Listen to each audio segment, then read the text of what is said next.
नमस्कार साथियों, कैसे हैं आप सभी। आशा करता हूं कि आप स्वस्थ होंगे, सुखी होंगे और प्रसन्न होंगे। इस अष्टावक्र गीता में आपका स्वागत है। यहाँ हम समझते हैं कि किस प्रकार से हम अपने बोध को, ज्ञान को और मोक्ष को प्राप्त कर सकते हैं। ऐसी कौन सी बाधाएं हैं और ऐसे कौन सी चुनौतियां हैं जो हमें रोकती हैं, हमें परेशान करती हैं। लेकिन अगर उसका बोध हो जाए तब हम उस स्थिति को प्राप्त कर सकते हैं। और उसके प्राप्त करने में जो बाधाएं हैं उसको स्वतः ही दूर हो जाती हैं। और उसकी तकलीफ से होने वाली जो भी चीज़ें हैं वो अपने आप हट जाती हैं। और उसका जो है इस स्थिति को प्राप्त करने के बाद कोई भी उसका जो महत्व है बचता नहीं है।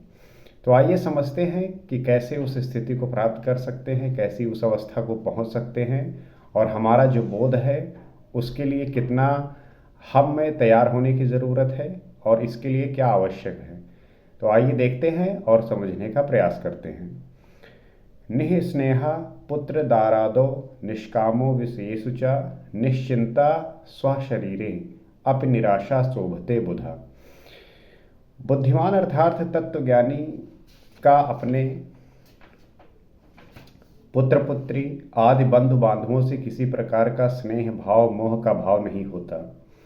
उसकी विषयों में किसी प्रकार की कोई कामना नहीं होती। वह अपने शरीर को भी चिंता न करता हुआ सभी आशाओं से मुक्त हुआ सुशोभित होता है। क्या बड़ी बात कही है। और अगर आप इस बात को समझ गए, इस श्लोक को समझ गए, तो आपका जब किसी से कोई आशा होती है तो वो खत्म हो जाती है, समाप्त हो जाती है। और जब आशा समाप्त हो गई, मोह खत्म हो गया, तब जो है आप आनंद को प्राप्त होते हैं। क्योंकि जब तक मोह है तब तक आपको जो है ये परेशान रखता है। तो अज्ञानी अर्थात संसारी व्यक्ति की अपनी विचार दृष्टि होती है, जबकि ज्ञानी की विचार दृष्टि अज्ञानी से अलग होती है। तो अज्ञानी अर्थात जो संसारी है, उस व्यक्ति की जो अपनी विचार दृष्टि होती है, उसकी अपनी विचार दृष्टि होती है, परंतु जो ज्ञानी है उसकी विचार दृष्टि इससे भिन्न होती है। किस प्रकार? अज्ञानी अगर अपनी दृष्टि से ज्ञानी को देखेगा तो वह उसे कभी भी नहीं समझ पाएगा। आप देखते ही होंगे कि समाज में ऐसे लोग होते हैं, जब कोई व्यक्ति उस उपलब्धता को प्राप्त होता है और उसका जब स्वभाव, उसका जब व्यवहार, उसका संसार के प्रति रवैया सब बदल जाता है, तो जो संसारी व्यक्ति है उसे पागल कहने लगते हैं और उसे जो है समाज से निष्कासित कर देते हैं। किसी प्रकार का रिश्ता नहीं रखते और उसे जो है एक तरीके से बायकॉट कर देते हैं। तो वह उसे समझ पाने में असफल होते हैं, क्योंकि उस स्थिति को वो समझ नहीं सकते। उसको ना वो महसूस किया है, ना जाना है, ना समझा है। तो इसलिए जो है उसे जो है समझ नहीं पाते। अज्ञानी अपने पुत्र पुत्री स्त्री के प्रति बड़ा प्रेम दिखलाता है। वो हमेशा ही विषयों की कामना करता है और अपने शरीर के पालन पोषण का ही चिंता करता है। आप अज्ञानियों को देखिए, वो अपने पुत्र पुत्री और स्त्रियों के प्रति बड़ा प्रेम दिखलाते हैं। अब अगर आप अपने पुत्र पुत्री से आपका मोह, आपका प्रेम बहुत अत्यधिक होगा तो वो आपको बंधन में बांधेगा। वो वही तो मोह है, वही तो आपके दुख का कारण बनता है। आप जो करना चाहते हैं, जो कहना चाहते हैं, जब उसके अनुरूप काम नहीं होता तो आप जो है बेचैन होते हैं, आप परेशान होते हैं कि आप किस हिसाब से चीज़ें हो, आप जैसा चाहते हो। अगर वैसा नहीं होता तब आपको जो है वही परेशान करता है। तो जाहिर सी बात है कि अगर ये आशा और होप बनी होती है किसी से, तात्पर्य यह है कि अगर कोई भी चीज़ आपके सुख के लिए किसी दूसरे पर डिपेंडेंट है, इसका मतलब है कि आपको दुख और संताप झेलना ही पड़ेगा, आपको कष्ट झेलना ही पड़ेगा। कुछ भी अगर दूसरे पे डिपेंडेंट है, इसका मतलब कि आप कष्ट के भागीदारी हैं। आपको कष्ट कभी भी आ सकता है। और आनंद जो है वो खुद से प्राप्त होता है, वो खुद के अंदर है, किसी दूसरे पे डिपेंडेंट होने की ज़रूरत ही नहीं है। सुख और आनंद का यही फ़र्क है कि सुख जो है वो दूसरी चीज़ पे डिपेंडेंट है। जैसे गर्मी आपको लग रही है तो आपने फ़ैन चलाया और जो है गर्मी चली गई, गर्मी ख़त्म हो गई। तो ये है क्या? ये आप दूसरे पे डिपेंडेंट है, इलेक्ट्रिसिटी पे डिपेंडेंट है। अब मान लीजिए आपको गर्मी लग रही है और इलेक्ट्रिसिटी नहीं है, तो आपको जो है झेलना पड़ेगा, वही आपके परेशानी का कारण बन जाएगा। तो ये फर्क है। और और जो ज्ञानी होते हैं वो किसी दूसरे चीज़ पे डिपेंडेंट ही नहीं होते, वो हर एक स्थिति में अपने आप से ही अपने आप को देखते हैं और अपने आप को ही ये समझते हैं कि मेरे द्वारा ही सुख है और मेरे द्वारा ही दुख है। तो ये बात होती है एक आत्मज्ञानी की, क्योंकि जब भी आप दूसरे पे डिपेंडेंट हैं, इसका मतलब है कि आप दुख और सुख के लिए तैयार रहिए।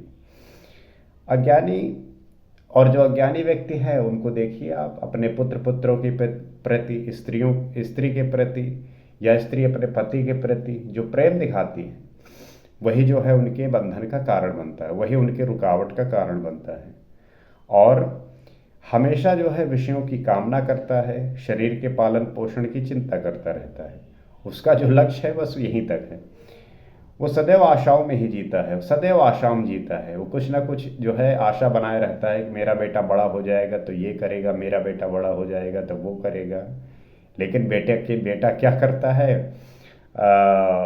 वो तो समय ही बताता है। तो ये है स्थिति एक व्यक्ति की कि वो आशाओं से इतना बंधा हुआ है कि उससे निकल नहीं पाता, और वही जो है उसके कष्ट का कारण बनता है। इसके पीछे उसकी आसक्ति तथा कामनाएं छिपी रहती हैं, इसके पीछे उसके स्वयं के संकीर्ण निहित स्वार्थ हैं। तो इसके पीछे का कारण यही है कि जो उसकी आसक्ति है और कामनाएं हैं वो छिपी होती हैं, और उसके पीछे उसी के स्वयं के जो संकीर्ण निहित स्वार्थ हैं वो छिपे होते हैं कि मैं अपने बेटे को ये बना रहा हूँ, जब वो बन जाएगा तो फिर मेरी इच्छाओं की वो पूर्ति करेगा। अगर मैं बच्चे को पढ़ा रहा हूँ, उसके लिए अच्छा कर रहा हूँ, तो वो भी मेरे लिए अच्छा करेगा। तो इस प्रकार की अपेक्षाएं, इस प्रकार की आशाएं आपको दुख पहुंचाती हैं। मान लीजिए आपने आज उसके लिए बहुत कुछ किया और बदले में उसने जो है आपके हिसाब से काम नहीं किया, तो आप दुखी हो गए, परेशान हो गए, कष्ट पे पहुंच गए। तो जब तक आप किसी दूसरे पे निर्भर हैं तभी तक आपके साथ दुख सदैव बरकरार रहेगा। आप अपने पे जब तक निर्भर रहेंगे और स्वतः से चीज़ें करेंगे, तभी स्वयं के स्वामी होंगे, तभी आपको आनंद प्राप्त होगा। क्योंकि सुख इसी बात पे ही निर्भर करता है कि आप दूसरे पे डिपेंडेंट होंगे, और उसमें फिर दुख भी आएगा, क्योंकि वो सिक्के के जो है दो पहलू हैं, जहाँ सुख मिलेगा वहाँ दुख भी मिलेगा। तो उसके कारण वो ऐसा कर रहा है। ज्ञानी का भी पुत्र स्त्री आदि के प्रति प्रेम तो होता है, लेकिन उसके प्रति कामनाएं, वासनाएं और पागलपन नहीं होता। जो ज्ञानी व्यक्ति है उसके जो पुत्र पुत्री है और स्त्री हैं, उसके प्रति भी प्रेम तो होता है, लेकिन उनके प्रति फर्क क्या होता है कि जो अज्ञानी व्यक्ति है उसका इनके प्रति कामनाएं, वासनाएं और पागलपन होता है, लेकिन जो ज्ञानी व्यक्ति है उनका इनके प्रति न किसी प्रकार की कामना होती है कि ऐसा ये बन जाए, ऐसा ये कर ले, किसी प्रकार का भी नहीं, जहाँ जो करना है जो करे। और न कोई वासना होती है और ना ही कोई पागलपन होता है। वो भी अपने शरीर का पालन पोषण करता है, लेकिन उसकी रक्षा की चिंता नहीं करता।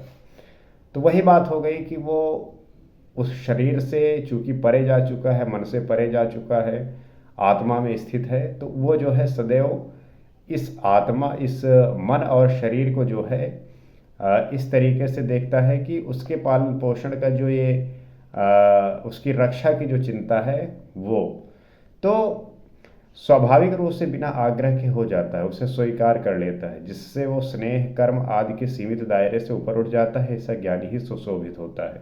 तो जो संसारी व्यक्ति है वो उसके प्रति जो उदार होता है, जो उसके प्रति वो काम करता है, आशाएं बांधता है और मोह बंध जाता है, तो वही जो है उसकी चिंताओं का कारण होता है। लेकिन ज्ञानी व्यक्ति इससे पूर्णतया भिन्न होता है। उसका किसी भी प्रकार की कोई आशा नहीं होती, कोई निर्भरता नहीं होती, और बस उसकी जो किसी अपने बच्चों के प्रति, अपने वाइफ के प्रति या पति के प्रति उसका किसी भी प्रकार से न कोई कामना होती है, न वासना होती है कि ये जो है साथ होने से ऐसा कुछ हो जाएगा। तो ज्ञानी होने का यही जो है एक फर्क है कि इस व्यक्ति का उनके प्रति न किसी प्रकार का प्रेम, मोह, वो लगाव, उतना पागलपन नहीं होता। प्रेम होता है लेकिन पागलपन, कामना, वासनाएं ये सब से मुक्त होता है। तो ये है एक फ़र्क कि किस प्रकार से हम जिस तरीके से अपने बच्चों पर एक आशा का जो है आशा क्या आशा लगाए बैठे होते हैं, उनको बनाने के लिए कुछ ना कुछ सोचते रहते हैं, कुछ ना कुछ करते रहते हैं। और करना भी चाहिए, कर्तव्य है, परंतु वही बात है, फ़र्क है। प्रेम करिए, वो सब कुछ है, लेकिन उनके प्रति जो आपका भाव है वो निर्भर करता है। क्योंकि अगर कामना बसी हुई है और वासना उनके प्रति बसी हुई है, तो जाहिर सी बात है कि आपको उसका कष्ट देखना ही पड़ेगा, आपको उसका कष्ट प्राप्त करना ही होगा। क्योंकि वही व्यक्ति जब आपको सुख प्रदान करेगा तो साथ में दुख भी लेके आएगा। तो इसके लिए आपको तैयार रहना होगा, और जब आप इस चीज़ को समझेंगे, जानेंगे, तब जो है आपको वो स्थिति प्राप्त हो जाएगी। तो उम्मीद करते हैं ये बात समझे होंगे। अगले एपिसोड में आपसे कुछ और बात करेंगे, कुछ और जानने का प्रयास करेंगे। आज के लिए इतना ही। नमस्कार।